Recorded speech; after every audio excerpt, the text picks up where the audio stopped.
कानी बहू। किशोरी लाल जी के बेटे राघव की शादी की बात जगह जगह चल रही थी, लेकिन किशोरी लाल जी को कोई लड़की पसंद ही नहीं आती थी। और उसकी एक ही वजह थी, किशोरी लाल जी का लालची होना। उनको लड़की वालों से मोटा दहेज चाहिए था और इसी चक्कर में एक दिन वो एक बहुत पैसे वाले के घर अपने बेटे का रिश्ता लेकर पहुंचे। उस आदमी का नाम था ओम प्रकाश। देखिए किशोरी लाल जी, मेरी एक ही बेटी है और मेरी सारी संपत्ति जायदाद सब कुछ मेरी बेटी नैना का ही है। पापा, नाम से लगता है बहुत खूबसूरत होगी। कितना अच्छा नाम है ना, नैना। ओ, वैसे बात तो सही है आपकी। अब इतना पैसा है, जमीन जायदाद है, इकलौती बेटी, आप भी क्या करेंगे? सब कुछ उसे ही देंगे ना। बिल्कुल ठीक पहचाना आपने। बस बेटी की शादी और सारी जायदाद उसके नाम।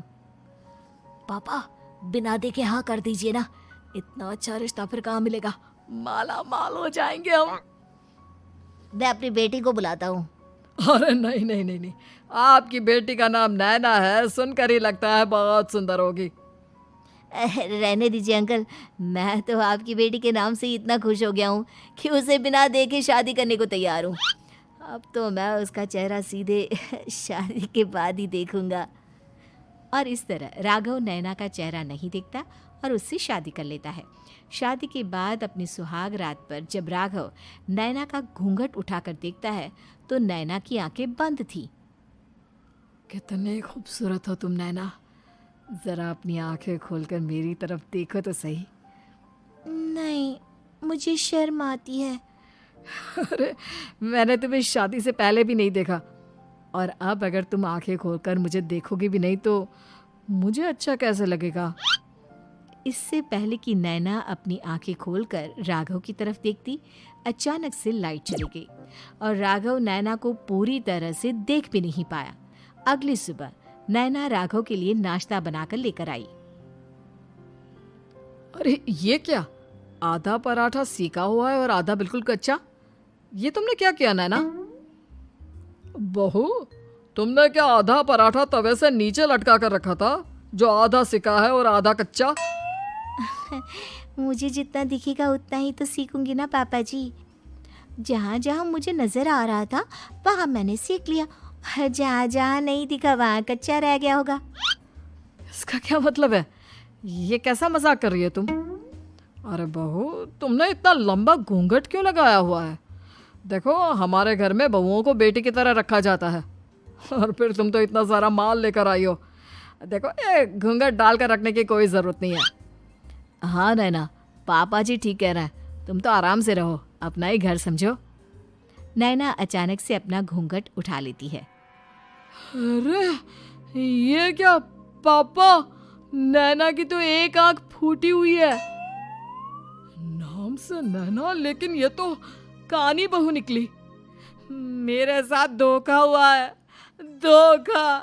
बिना दिखाए अपनी कानी लड़की मेरे संग ब्याह दी। मुझे कानी बीवी नहीं चाहिए। मुझे अभी ओम प्रकाश जी से बात करनी पड़ेगी। आखिर उन्होंने मेरे साथ ऐसा किया क्यों? अरे, आप लोगों ने ही तो पापा से कहा था कि आप लोग शादी से पहले मुझे देखना नहीं चाहते। अब मेरे पापा पर क्यों इल्जाम लगा रहे हैं?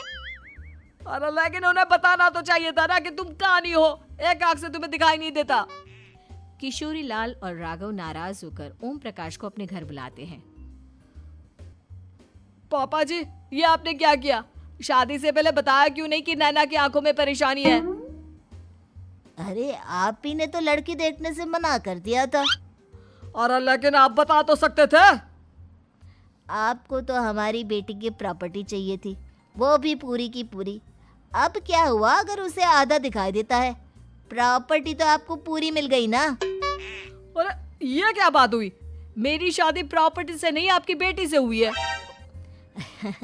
अब ये तो पहले सोचना चाहिए था, तब तो मेरी प्रॉपर्टी देखकर तुम्हारी जुबान लप लपा रही थी।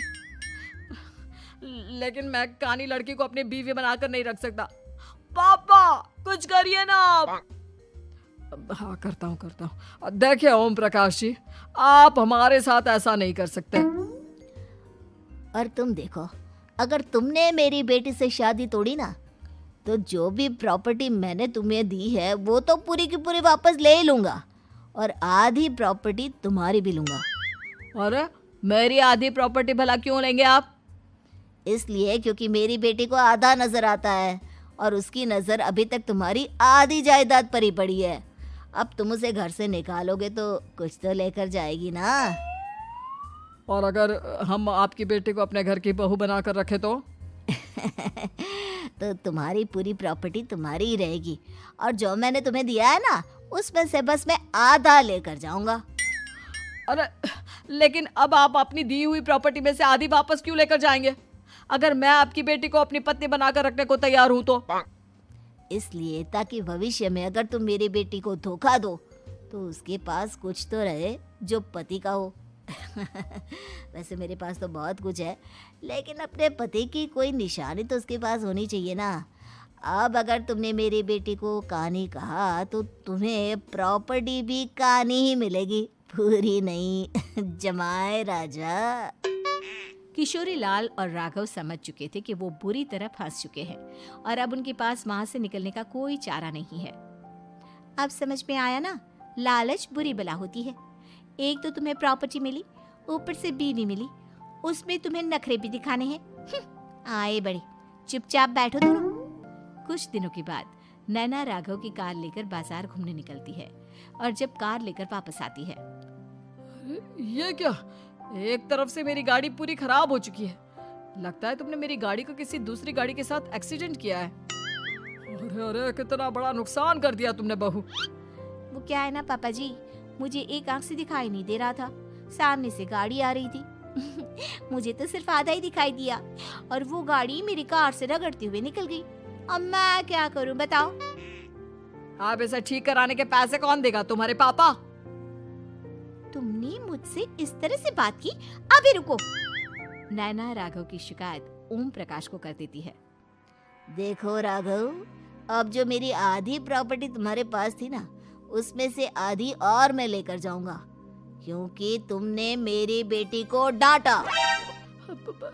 अरे नहीं नहीं पापा जी, गलती हो गई, माफ कर दो। गलती की तो कोई गुंजाइश ही नहीं।